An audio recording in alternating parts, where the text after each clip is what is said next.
누구죠? 앵그르의 오달리스크라든지 지오르 지온의 전원의 합주에 나오는, 또는 길게 놓은, 그쵸, 이렇게 길게 누워서 항상 손을 앞에 가지런히 해서, 그러니까 반드시 음모가 보이면 안 되고 여성의 성기가 드러나면 안 되기 때문에 그걸 가리게 되는 이런 어떤 여성의 몸을 보여주는 방식들이 있단 말이에요.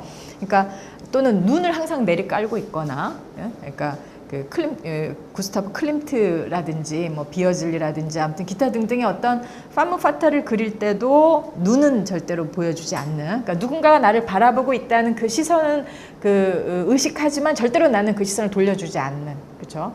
그런, 사실은 그 굉장히 무서운 건데, 그 상태에서 눈을 뜨게 되면 시선을 돌려준다면 그게 이제 그 외설과 연관될 수 있을 거예요. 할포스터식의. 근데 가장 일반적인 이야기들을 옮겨와 봤습니다. 자, 예술에서의 누드, 미화된 몸을 이용한다. 아름답게 만들어진 관조, 컨템플레이션, 그죠? 어떤 그 도덕적인, 의식적인 고양의 형식적인 오브제로서 예술적으로 선별되고 리메이킹, 그죠? 왜냐하면 그 승화되었으니까 현실적으로 존재하는 몸으로부터는 벗어난 거예요. 재제작된 인간의 몸. 그래서 대부분 예술에 등장하는 누드는 다 여신이라고 하는 호칭을 받죠. 이름상으로. 그렇죠? 그래서 누드는 물질적으로 유한한, 죽을 수밖에 없는, 썩는, 불완전한 몸을 상기시키는 모든 것을 몸을 관조하는 이에게서 제거시킴으로써 이 삶의 유한성의 공포를 경감시킨다. 영원함과 연관돼, 당연히. 그러니까. 그렇죠? 그러니까 이상화된 여성의 몸이 여신이라고 하는 어떤 기표를 얻을 때, 그럴 때 일시적으로 이 무의미한 삶의 공포로부터 벗어날 수 있으니까. 그래서 거기에 대해서 많은 경우 누드의 반대말로 흔히 네이키드라는 말도 이렇게 대비시켜서 그냥 단지 벌거벗었음이라고 하는, 그죠? 벌거벗었다라고 하는 그 사실로서의 몸을 보여주는 네이키드가 따라서 당연히 또 동시대 예술에서 많이 등장하겠죠.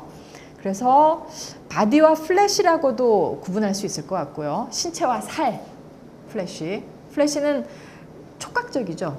바디가 보다 시각적이라고 한다면, 보다 관념적이고 보다 이성적이라고 한다면 플래시는 덩어리이고 촉각이고 좀 더 어떤 이성적인 어떤 이해 방식에서는 조금 벗어나 있는 그런 의미로 플래시로서의 어떤 살, 그러니까 제니사빌이 보여주는 방식도 바디보다는 플래시에 좀 더 가 있죠. 그죠? 만졌을 때 물컹한이라고 하는 느낌이 구체적으로 느껴지는. 그래서 이 누드로서의 여성의 몸은 결국은 탈육체화되어 있는 몸이다. 코르포리얼한 그런 상태에서 벗어나 있는 몸이다. 그래서 제가 이 누드는, 그래서 어떤 분은 그의 편한 보기를 위해, 그 남자의 편한 보기를 위해 이상적으로 리메이크된 바디아트라고 말할 수 있다. 라고, 이게 클락인데 그런 그분의 이야기입니다. 남자의 편한 바라보기를 위해 이상적으로 재형성된 바디아트가 바로 누드이다. 그 다음 얘기는 되게 재밌는 것 같은데요. 회화나 사진에서 익명의 시선에 노출된 몸의 형태로서의 누드는, 됐죠? 그쵸? 누구든지 바라볼 수 있는, 그러니까 무해한이죠. 왜냐하면 신화되었고 어떤 그 현실에 존재하지 않은 여자, 누구의 여자도 아닌 여자, 그런 몸의 형태로서의 누드는 몸에 부과된, 몸에 강요된 일종의 가짜 옷이다. 그렇다면, 그죠? 만약 이게, 그러니까 구체적으로 살아있는 몸의 어떤 느낌이나 또는 어떤 형태나 이런 것들이 완전히 사라져버렸다는 의미에서 하나의 옷을 입고 있는 거라는 거고요. 그렇다면 고상한 어떤 문화 활동으로서의 예술 자체가 핍쇼라고 하는 것과 등치되어도 별 문제가 없다는 거고요. 그죠? 포르노를 바라볼 때, 그죠? 핍쇼, 구멍으로 엿보는 엿보기의 방식으로서의 핍쇼 속에 마스크레이드, 가장, 바로 그게 벌거벗음 아니겠느냐. 포르노로 가버렸죠, 이렇게 되면. 그죠?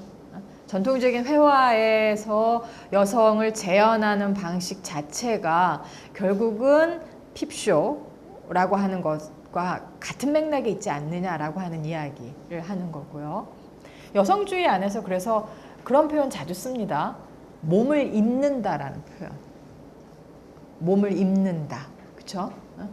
그러니까 태어나는 것이 아니라 길러진다라는 말과 같은 의미가 되는데 여성으로서의 몸을 입었다라고 하는 표현이 연결될 수 있죠. 그러니까 그렇다면 내 몸이 아니다라는 말이 당연히 여기서 나올 수밖에 없는 거고요. 그렇죠? 그렇다고 내가 이 몸을 입었는데 이 몸을 그렇게 쉽게 벗을 수 있는 건 아니죠. 이미 어쨌든 그 문화적 표식으로서의 그 몸 안에서 살도록 어떤 의미에서 조건 지어져 있다라는 점에서 그러니까 이 몸이 자연스러운 것으로 느껴지지 않는 어떤 의식을 발동시키는 것. 나에게 강요되어진, 나에게 입혀진 이 여성이라고 하는 몸으로서의 옷 또는 옷으로서의 몸이라고 하는 것들이 불편하다, 갑갑하다라고 하는 그 느낌을 계속 견지하는 것. 이런 것들이 또 하나의 실천일 수 있겠죠. 그렇죠? 몸을 입는다라는 표현을 쓰는 입장에서 보자면, 그러니까 이 입장에서 보자면 그래서 누드화에 등장하는 그 여성 누드도 하나의 옷이라고 말할 수 있고 그 옷은 남성들이 입힌 옷이다. 그렇죠? 일종의 포르노적인 어떤 그 구조 안에서 여성이 입을 수밖에 없는 그런 옷이다라는 표현이 되겠죠. 그래서 이 누디티하고 또 대립시켜서 이제 네이키드니스, 벌거벗음이라고 하는 번역을 어떻게 될지 몰라가지고 이 부분은요. 그래서 그와 달리 자신의 독특한 사회적, 역사적 자아, 그러니까 이상화된 현실 어디에도 존재하지 않는 어떤 여신의 이미지가 예술 속에 등장한다면 오늘날의 어떤 몸을 재현하는 방식, 자신의 독특한 사회적, 역사적 자아, 이 현실에 깊이 뿌리내리고 있는 그런 그러니까 말하자면 문화적 표식을 일종의 낙인으로 또는 어떤 한계로 또는 자신과 화해해야 할 타자로서 같이 가고 있는 그런 장소로 보는 방식으로